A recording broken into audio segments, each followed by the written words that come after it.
Stockholm में एक जज्बाती लम्हा। माहौलियाती कारकुन ग्रेटा थनबर्ग उस वक्त खुशी से झूम उठी जब उनके गिर्द जमा हुजूम ने बुलंद आवाज में नारा लगाया, फ्री फलस्तीन। इस मंजर ने सोशल मीडिया पर तहलका मचा दिया।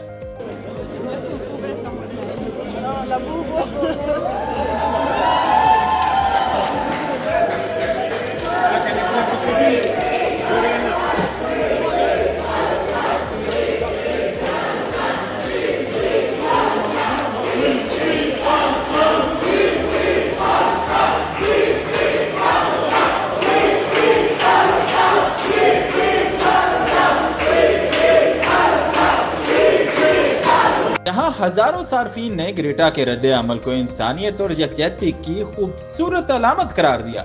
ग्रेटा थनबर्ग जो माहौलियाती तब्दीली के खिलाफ अपनी जदोजहद के लिए दुनिया भर में मशहूर हैं, अक्सर आलमी इंसाफ और इंसानी हकूक के लिए भी आवाज उठाती रही हैं। इस बार उनकी खुशी ने वाज़े पैगाम दिया कि इंसाफ की हिमायत सरहदों से आजाद है। इस वीडियो के वायरल होने के बाद फ्री फलस्तीन का नारा एक बार फिर यूरोप की गलियों और दिलों में गूंजने लगा।